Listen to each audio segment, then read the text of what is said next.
Hey, Jason, great to see you, my friend. Garth, it's good to be back on the pod. I like the toque. Yeah, for those of you who aren't watching, this is a cold open, so I've put on my toque to keep me It is warm. cold here in Calgary too. That's for sure. Yeah, I just got my winter tires on. I was about a day too late, but oh well. Jason, we are heading into an unbelievable wrap up of an unbelievable couple of weeks with Dr. David Yeager on the Yeah, pod. It's yeah, been pretty incredible. There's one thing that we really focus on in this discussion that's coming up where we pull out the key points about the pod. And Jason, I'm wondering, can you tell me who is someone who you would say has been an instrumental mentor in your life? Oh wow, Garth, that's not a small question. You know, I actually started to write a book about 50 mentors I've had in my life, and there are legitimately Amazing. 50, maybe more, where I've taken leadership lessons from. But in the context of this, I think about Dennis Hollowaychuk, who is a principal I worked under for about 10 years at Rundle Academy, and he taught me an awful lot about leadership. He took me right under his wing. And a guy named Dave Hauk, who is a headmaster of Rundle for 27 years. And he's been very kind with his time, energy, and wisdom. And I'm still good friends with both those leaders. But I mean, like I said, that's doing a huge disservice to at least 48 others, I can say.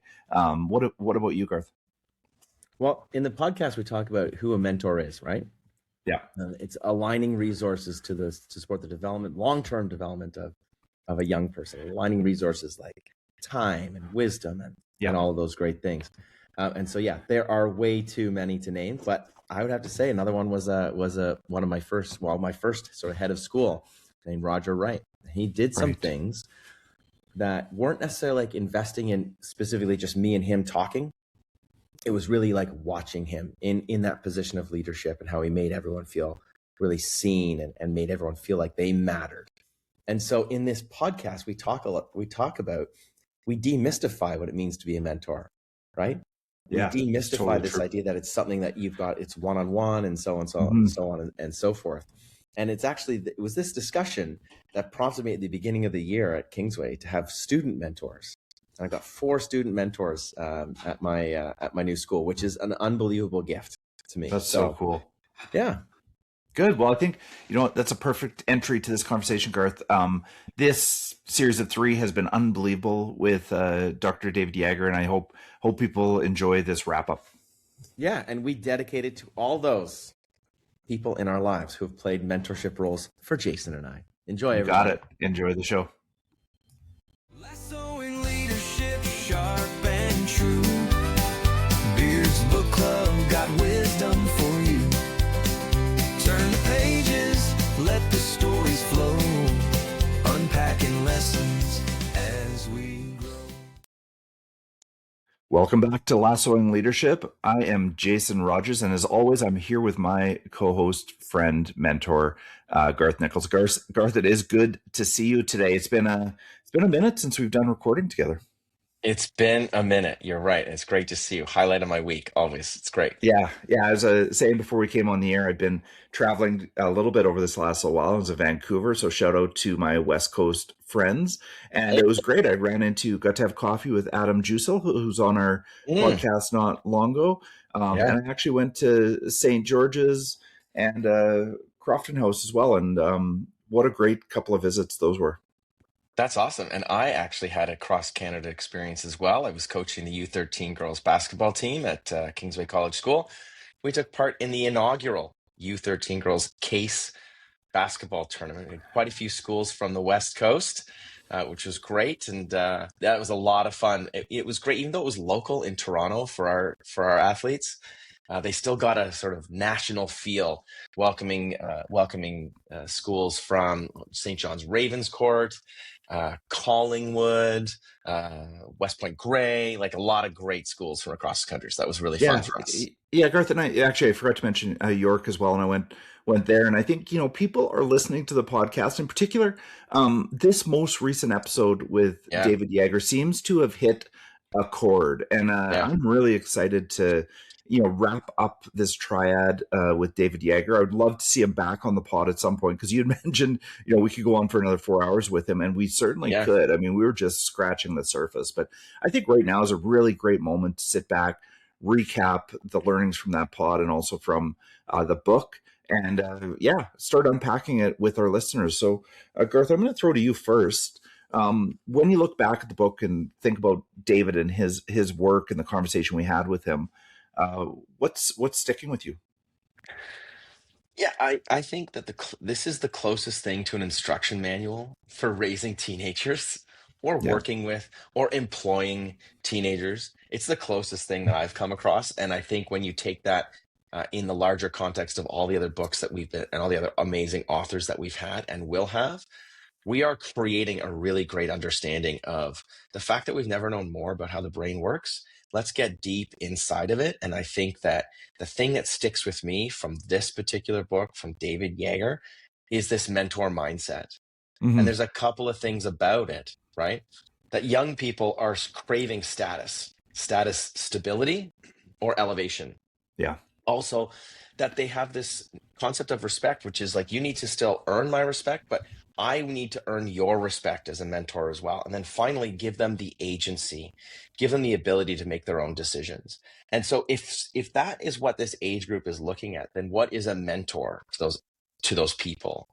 And what sticks out to me was he has a great definition of mentoring.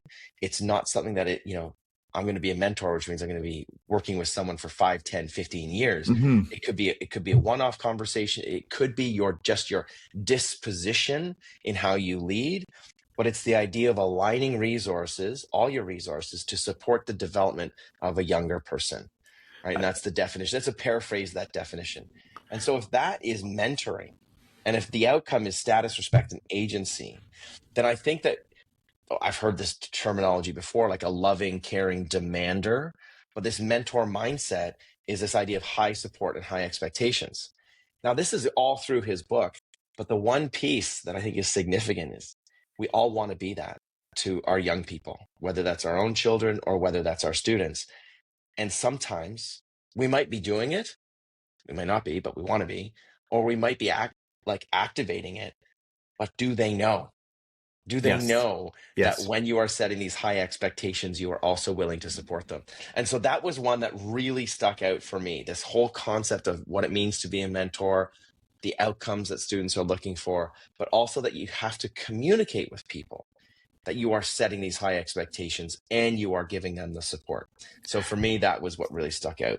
Garth, I think you've hit on a couple of really interesting points. And I think that just to put a fine point on them, the first one is this redefining mentorship. I think we have held this concept of mentorship that it's a long-term sustained relationship. But what I think David and you have just articulated is the fact that this is a mindset and it's more of a moment, a reframing of the way that we think, as opposed to, a long-term relationship that's necessarily structured. And I think the second thing that I've been telling everybody about is this idea of high index rigor and high index care. And you need both, and you can't have one without the other. And I've been maybe, extrapolating my own truths on this, but I do think high index care has to come before high index rigor. Otherwise, the system falls apart. And I really think that is a strong and liberating piece, particularly for educators who hold high expectations for their students and sometimes worry that those expectations are too high. But I think,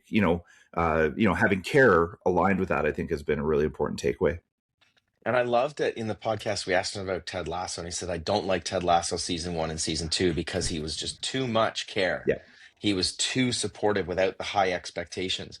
And so I've been really thinking about this as I coach the U13 girls basketball. I'm also coaching the senior basketball team as well. These are moments, like if you have an opportunity to coach as an educator, these are moments to really deeply consider, how can I approach coaching?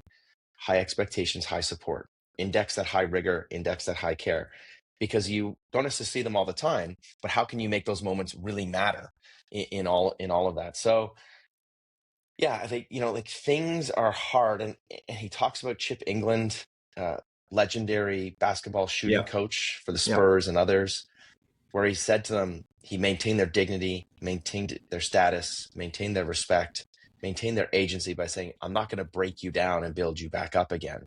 I'm going to take what works and I'm going to actually enhance and make some tweaks. I really like that. And then he talks about Sergio Estrada from Riverside High School. Right. And, those examples are his kids are crying because it's so hard.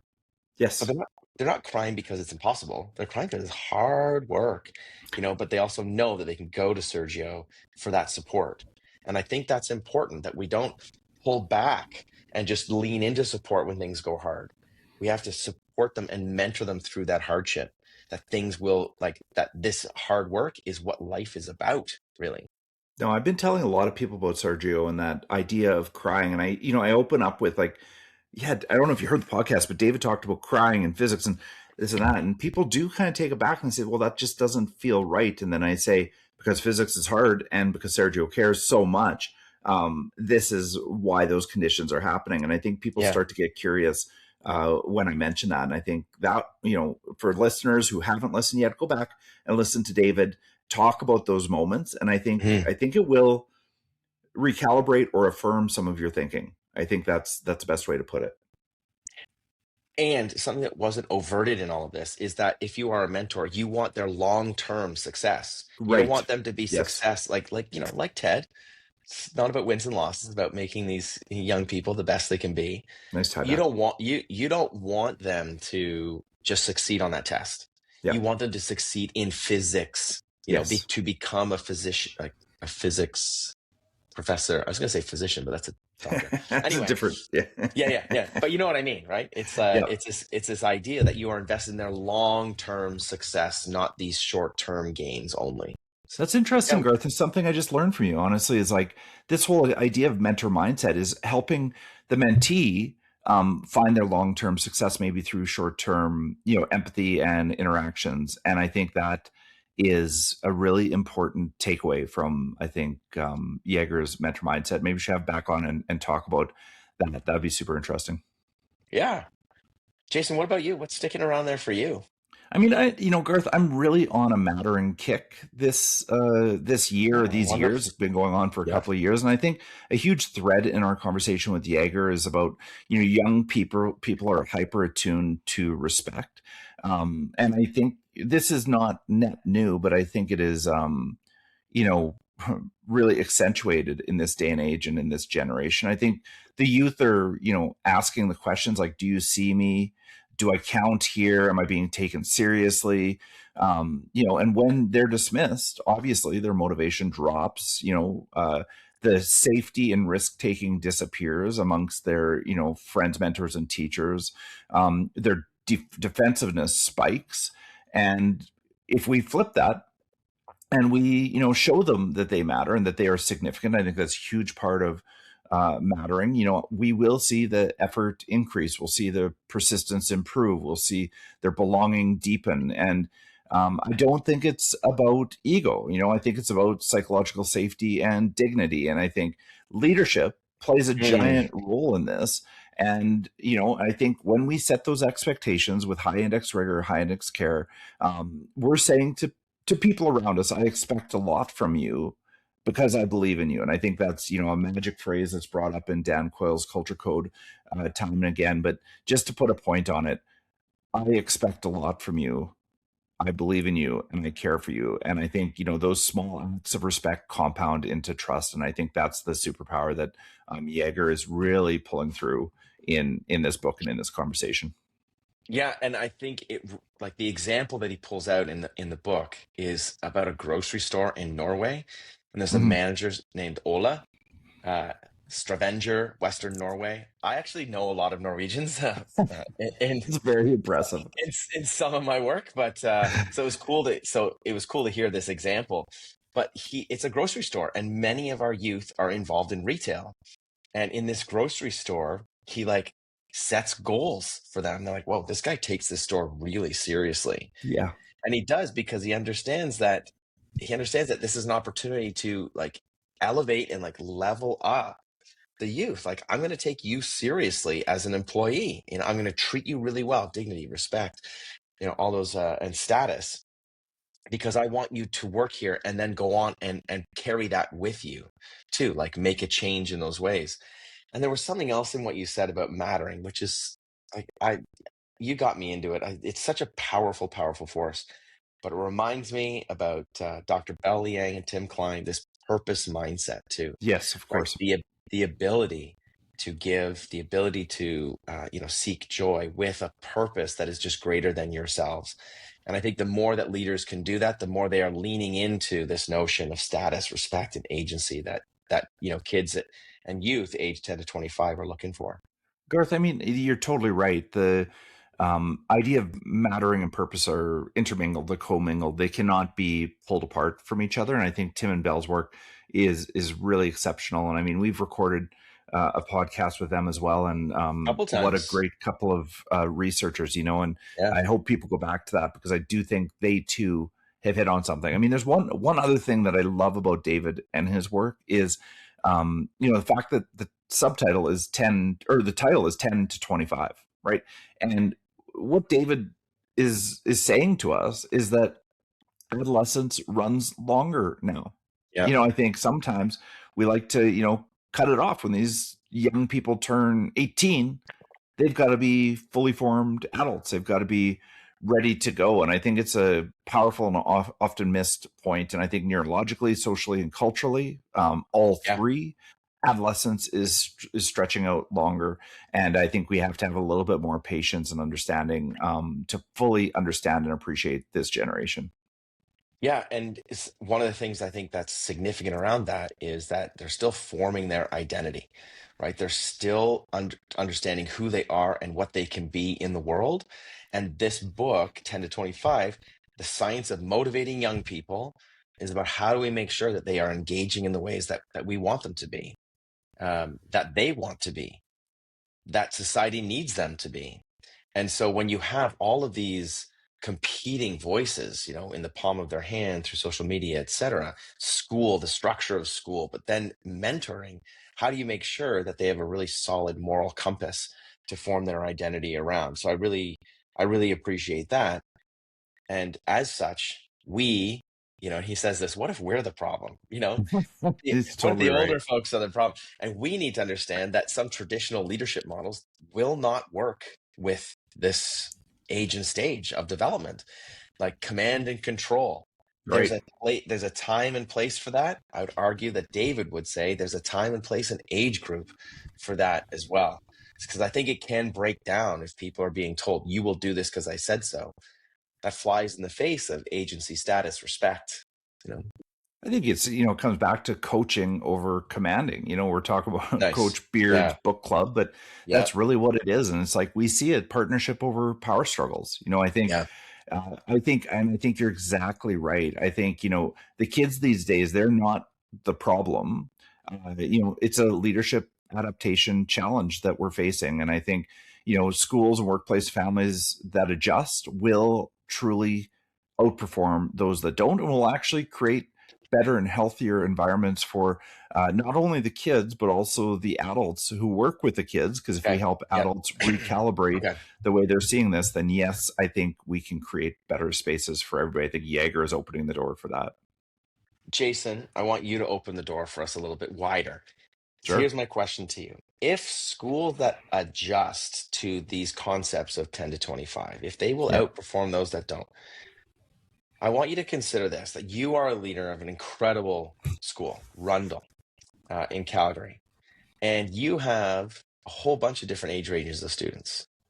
And you know all this about how to motivate them, and your faculty are motivating them, all of these things. But you're in a system that has families, that have parents who were not brought up in this. So apart from having them read and understand 10 to 25, how do you communicate the change that we're seeing in education around, everything from IEPs to new student leadership structures, student voice, the new assessment protocols that we have in place? Mm-hmm. How do you communicate to parents, hey, we're doing things differently than when you were schooled, because we believe it to be correct? How are you getting that message across? So I think there's a great question, by the way, Garth. Thanks for that. I think there's two ways that I think about it. I'm going to really, really get excited to hear how you think about it. But I think first is One, conventionally, I think we have to be informed as leaders and be able to speak to it with confidence and with consistency. This isn't a mattering, and this idea of mentor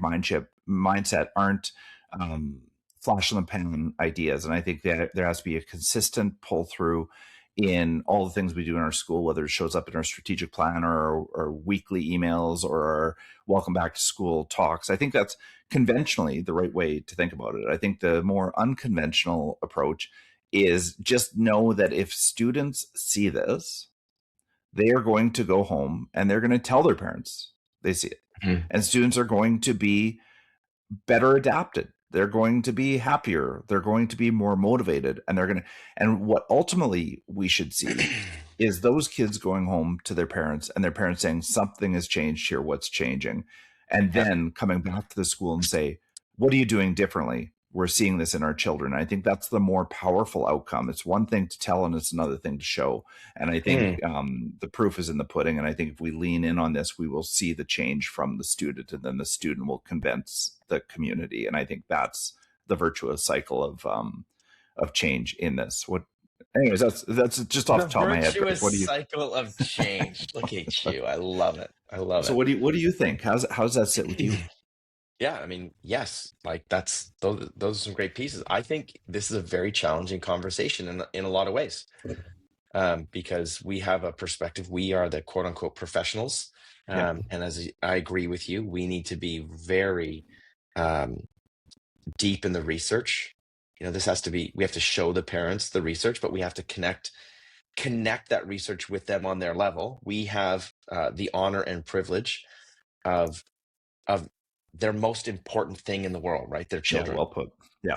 And so we have to be showing them the research, but why things look, sound, and feel a bit different. And we have to be consistent. We have to say we're not changing on the fly, right? We have a body of research that we are subscribing to. And so not like, a new study came out based on 9 kids. So we're gonna fly to that.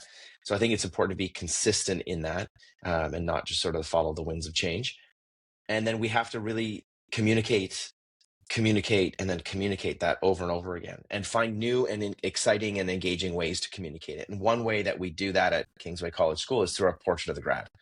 Right. And our Portrait of the Grad says our graduates stand ready to embrace challenges and opportunities in an ever-changing world. Mm-hmm. So let's tell them about how we make sure they're ready. Let's tell them about the challenges and opportunities that they face and they get to practice, in school. And then let's tell them about the ever-changing world. Let's show them the research from the OECD, from the World Economic Forum. And let's show them, like, these are the skills, the consistency, these are the stable skills that employers of the future are looking at. And then always, always, always, the best way to do this, as you said, and I love it, is like you focus on the students and you get those students to tell that story. And you see how these students come home every day, like fired up, ready to go, loving their learning, being challenged. I think it's great. So I appreciate that. Thank you. You're welcome. Now, as we wrap up, I want to leave us with 2 points, and then Garth, I want to tease our next episode because I'm actually very excited about that one as well. So as I close up on Yeager, these are the 2 things I'm left with, Garth, is that he isn't asking us to lower expectations for young people. Mm-hmm. And I love that, because I think too often we fall into it as like, if we just go easier, they will be better. And I don't think that's the case. He's asking us to raise the quality of our leadership and of our teaching. And I think, he has high expectations for us, but it's because he cares, and I think that comes through. And I think 10 to 25 isn't really about our kids. It's about whether the adults are willing to evolve, because the kids have evolved on their own. So, let's teach this old dog a new trick and figure out how to evolve to the youth. Yeah. Love it. Okay, let's thank you to Dr. David Yeager. Like, what an incredible episode that was. Yeah. But let's tease our next episode, Jason. What do we got coming up? So, Garth, you and I have these conversations all the time about the books we're reading, the people we want to meet, the dreams we have for this podcast. And we're going to pull back the curtain on that a little bit. We're going to, in the spirit of the season, we're going to do our wish list. What's our wish list, Garth? What do we talk about? So we're going to talk about the books that are really resonating with us these days and over the holidays. And we're going to see if we can't try to get the authors on this podcast. Yeah, maybe a little Christmas miracle will come out of this one. So we're going to drop that next week, and I can hardly wait to hear yours. It's a secret, Garth. I still have yet to hear your book I don't list, know so I can't yours. wait. You Yeah, don't know mine. So listeners, tune in for the big reveal. there we go. Thanks, Garth. That was a wicked episode. Do you mind Yeah. taking us home today? Yeah, listen, thanks so much for all those who liked and subscribed and shared this with us. David really appreciates it too. 10 to 25, the science of motivating young people. Closest thing we've got to an instruction manual. Lots of great insights from it. So thank you so much. So with that in mind, keep leading the Lasso way. All right. Thanks, Garth. Thanks, everybody. Thanks, everybody. Thanks, Jason.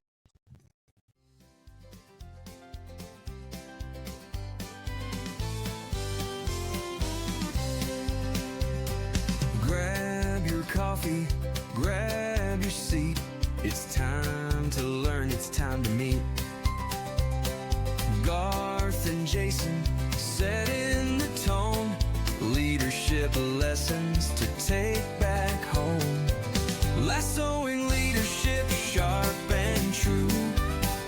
Beard's Book Club got wisdom for you. Turn the pages, let the stories flow. Unpacking lessons as we grow. Keep leading the lasso way. Together we'll grow stronger every day. So plug in your headphones and let's start the show. With lessons from Ted, we'll learn and grow. Lassoing leadership, sharp and true. Beard's Book Club got wisdom for you. Turn the pages, let the stories flow. Unpacking lessons as we grow.